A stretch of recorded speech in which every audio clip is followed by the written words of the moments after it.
Hello लोगोफोर, दिनैनि मोनसे गोदान भिडिअनि गेजेरजों बयखौबो बरायहरबाय।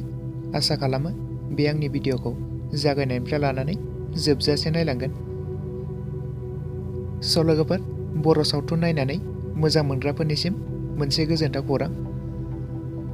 लोगोफोर, सनापुरी फिल्म्स प्रडाक्शन बेनारजों दिहुनजानाय आबुं मोनसे सावथुननि सायावनो आपडेट लानानै फैदों लोगोफोर। स' लोगोफोर, भिडिअखौ जोबजासे नायलांगोन।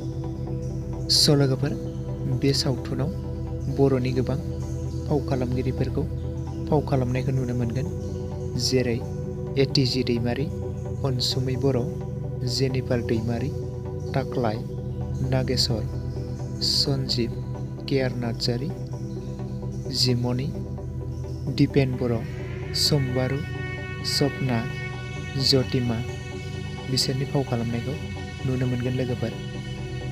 आरो बे सावथुननि डाइरेक्टेडखौ खालामदों सपन केआर ब्रह्म, प्रडिउसखौ खालामदों एटिजि दैमारि, स्ट'रि एटिजि दैमारि, स्क्रिप्टआव दं बिसन केआर महिलारि आरो लोगोफोर सिंगार्सफोराव दं सुलेखा, कापिल, मोनसोम, अजय, नितामणि, हेमा।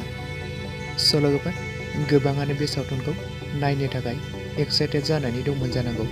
स' लोगोफोर, बे सावथुनखौ अलरेडि रिलिज खालामनानै होबाय लोगोफोर। सोरबाफोर दासिमबो नायाखैब्ला सनापुरी फिल्म्स प्रडाक्शन बेनाराव थांनानै नायहैनो हागोन लोगोफोर। स' लोगोफोर, दिनैनि भिडिअ बेखिनियावनो।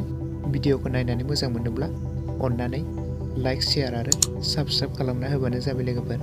आरो खाथियाव थाखानाय नटिफिकेसनखौबो अल प्रेस खालामना लाबानो जाबाय, जाहाथे आं गोदान भिडिअ हगारोब्ला नोंथांनिसिम नटिफिकेसना सहैयो।